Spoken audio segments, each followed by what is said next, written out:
لا يكلف الله نفسا إلا وسعها، لها ما كسبت وعليها ما اكتسبت.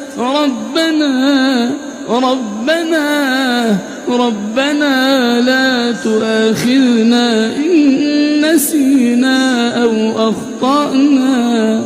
ربنا ولا تحمل علينا إصرا كما حملته على الذين من قبلنا. ربنا ولا تحملنا ما لا طاقة لنا به واعف عنا